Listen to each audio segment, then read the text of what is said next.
Hang on. Let me get framed up here. Let me get framed up. Looking good. Looking good. Hi, gang. Okay. Here's the Wednesday poll question at smirconish.com. And it had to be. It's like, this is one of those days where I just knew this is what it has to be. At least this is the subject matter that it had to be on. Did Elon Musk just kill Trump's big, beautiful bill? That is the Wednesday poll question at smirconish.com. Did Elon Musk just kill Trump's big, beautiful bill? First, thanks to my friends at Parks Casino in Shippensburg, PA, located right in central Pennsylvania, off exit 29. That's Route 81, 45 minutes from the state capitol in Harrisburg. Parks Casino really is my casino of choice. Parks Casino Shippensburg, close to Hagerstown, close to Martinsburg, close to Carlisle, Greencastle, Chambersburg, all those communities. And they create and celebrate this special Monday veteran opportunity. Show your military veteran ID and you get a free hot dog lunch with chips and a soda as a thank you from Parks Casino. That's awfully nice. And then Tuesday, it's Parks Casino 50% golden discount. So you've got the slots and you've got those specials and the tributes that I just referenced. It's smoke-free. It's nearby for many of you. 500 state-of-the-art slot machines, 48 live dealer electronic table games, a great daily happy hour, and the award-winning Liberty Bar and Grill. So a lot of fun stuff going on in Shippensburg. Take a nice drive off Interstate 81. Enjoy yourself. Visit parkscasino.com. You got to be 21. Gambling problem, call 1-800-GAMBLER. Yesterday, Tuesday, 33,706 votes cast. It's so funny because as I speak, I was just looking up at my television monitors in studio, and I was seeing that on MSNBC, they're talking about this Democratic initiative. SAM is the acronym. It's all about speaking to American men, and Democrats trying to get their act together and come up with a message that will resonate with men whom they are losing, unlike their fathers in many instances. I'm talking about a lot of working class white guys whose parents, or at least fathers, voted Democratic, and now the Democratic Party seems to be losing them. So that's one form of analysis. And then on the Fox monitor, I saw yet another story about transgender participation in athletics. It seems like every day there's a different one.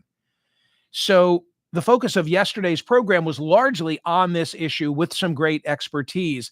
And I asked, do you think public perception of trans participation in sports is negatively influencing the overall perception of transgender rights? I do. I don't think that it necessarily should. I think we ought to be able to walk and chew gum at the same time. You could be of a mindset, as I am, that fairness has to govern on the question of athletic participation. I want to be inclusionary, but if it's now a trans female and it becomes unfair, then that's not right. At the same time, I don't want there to be discrimination in housing, in employment, in a whole host of, daily life things for the transgender community. 85.9% answered yesterday's question, yes. Do you think public perception of trans participation is negatively influencing the overall perception? I'm in that category. Today, Wednesday, the poll question, did Elon Musk just kill Trump's big, beautiful bill? This is interesting. I've referenced it before. In November, I asked the poll question. November. So Donald Trump has been elected. He's the president-elect, but he's not yet in office for Trump 2.0. And I asked, how long is this bromance going to last? How long will the bromance last? Today, I think, is day 136 of the Trump 2.0 administration. The correct answer to that poll question of how long is it going to last, the correct answer is 135. 135 days. I believe that Elon Musk served with Trump through day 130. And then yesterday was the day that he broke. Yesterday was the day that he broke from the Trump administration, day 135. This comes not long after it was just Friday that there was that Oval Office send-off. And on Friday, both on radio and then on Saturday on television, I said, I'm paraphrasing now, but I said, I'm the only one, not the only one, but I'm one of the few, I guess, who are sorry to see him go. And I said that not in defense of Doge. So many people just they hear what they want to hear, and oh, you're accepting what Musk just did relative to no, no, no, no, no. I was very clear. I said that I didn't like the way that he went about the job, mostly anonymous, totally rogue, outside the lines, erratic, on again, off again, cruel in certain instances and demeaning to the federal work. I didn't like any of that. I didn't like any of that. What did I say? I said, I like the fact that somebody in a power position is initiating an overdue conversation about debt. 36, 37 trillion dollars of debt, an annual deficit. Bill Clinton, my guest a couple of days ago, that was the last time that we had a budget surplus. That, by the way, is a deficit issue. We were still, running a debt while he was in office, but we were whittling it away. Then came Musk on Sunday, I guess probably recorded that interview, maybe as soon or close to Sunday as Friday, but recorded in advance. And on CBS, he said, I was disappointed to see the massive spending bill, frankly, which increases the budget deficit, not just decreases it, and undermines the work that the Doge team is doing. So that was Sunday. And then yesterday, kind of all hell broke loose. He had more than a dozen tweets at X, which he owns. The first of them came out, and it was a graph that if you looked at it, you'd think it was NVIDIA stock, or Apple stock. Sadly, it was the debt in the United States, beginning in 1994 when we were about $4 trillion in debt, and now, tapping out at 36.21. So he gave that some heft. And then he came back and he said, Elon Musk, I'm sorry, I just can't stand it anymore. This massive, outrageous, pork-filled congressional spending bill is a disgusting abomination. Wow. Shame on those who voted for it. You did wrong. You know it. So, and there was more. It will massively increase the already gigantic budget deficit. Deficit leads to debt. Deficit and debt are two different things. To 2.5 trillion and burden American citizens with crushingly unsustainable debt. And on and on and on. There was a lot more to it. So it's like Elon Musk and Rand Paul now against the Trump administration. And the question is, what's going to happen? I've got to believe that there are a number of House Republicans, no Democrats voted for it, who are disappointed and regretful over how they voted. Now it's in the Senate hands. When it goes out of the Senate and back to the House, is it going to resemble what they came up with in the House? I don't know.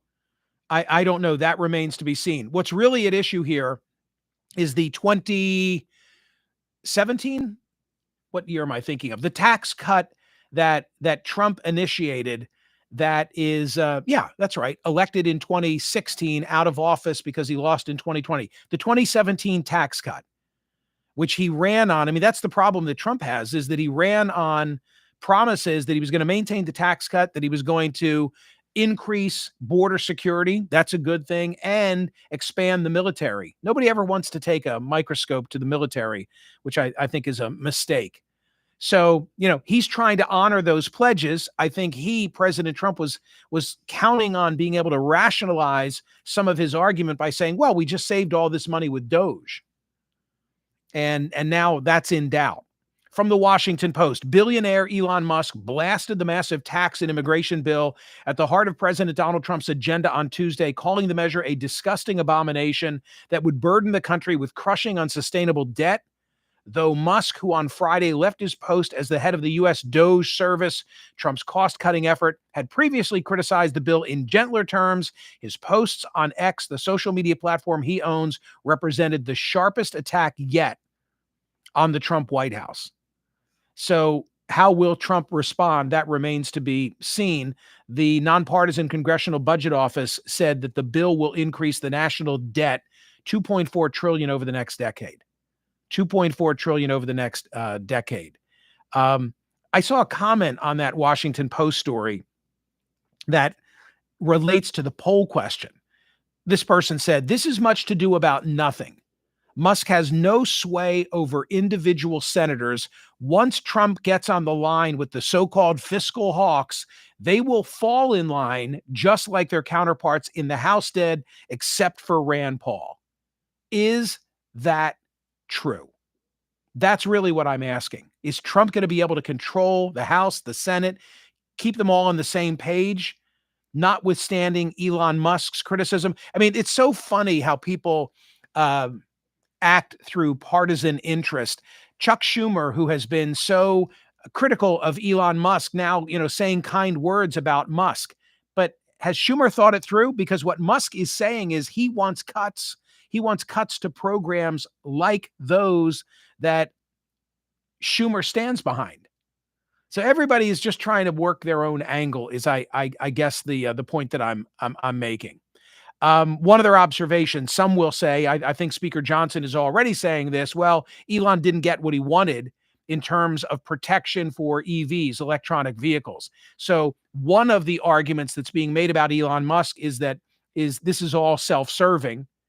There's another dynamic here worthy of our conversation, which is this Musk just trying to get back his progressive car buyers that he's alienated, such that the statistic is like 50% of Teslas have been vandalized. For all of these reasons, it's a wonderful poll question. Go vote at smerconish.com. Did Elon Musk just kill Trump's big, beautiful bill?